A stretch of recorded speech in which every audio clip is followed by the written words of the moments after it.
তোমরা যারা বিড়ি খাইয়া দোকানে যাও, শুনছেন না? বক্তব্যটা সুন্দর। এই বক্তব্যে 2 কোটি ভোট বাড়ছে জামাত ইসলামের। ফেসবুক ব্যবহারে সতর্ক থাকবেন। আর জালকাঠি এক আসন নিয়ে এমনি রাশি আমাকে ভালো যা করে ওটাই ভাইরাল, যেটাই বলবো সেটাই হয়ে গেল এই সমস্যা। এদিন একটা বক্তৃতা দিচ্ছি যে তোমরা যারা বিড়ি খাইয়া দোকানে যাও, শুনছেন না? বক্তব্যটা সুন্দর। এই বক্তব্যে 2 কোটি ভোট বাড়ছে জামাত ইসলামের। কোন সমস্যা? কারণ এদেশের বিড়িওয়ালা মানুষরাও আমাদেরকে ভোট দেবে না, দাড়ি কামান্য মানুষরা আমাদেরকে ভোট দেবে না, ইসলামওয়ালা মানুষরা আমাদেরকে ভোট দেবে না। বক্তব্যটাকে মিসলিড করে কিভাবে উপস্থাপন করেছে। আমি বলেছি চায়ের দোকানে গেলে আমার কর্মীরা চা খাওয়া অবস্থায় দাঁড়িপাল্লার দাওয়াত দেবে, আর আমার কর্মী যদি কেউ বিড়ি খেয়ে থাকে হেও বিড়ি খাওয়া অবস্থায় দাওয়াত দেবে। কি হতে দেবে না? দিলে কি হবে? এমনও হইতে পারে ওই বিড়ি খাওয়া সংস্কৃতি থেকে আল্লাহ তাকে বাইর করে ভালো করতে পারে।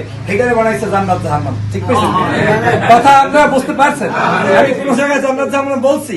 সো দ্যাট মিনস এটা আমাদের রাশি, এটা আমাদের ভাগ্য। সমস্যা নাই, 2 কোটি টাকার মার্কেটিং তারা করে দিচ্ছে। অতএব আপনাদেরকে বলতে চাই, ভয় পাবেন।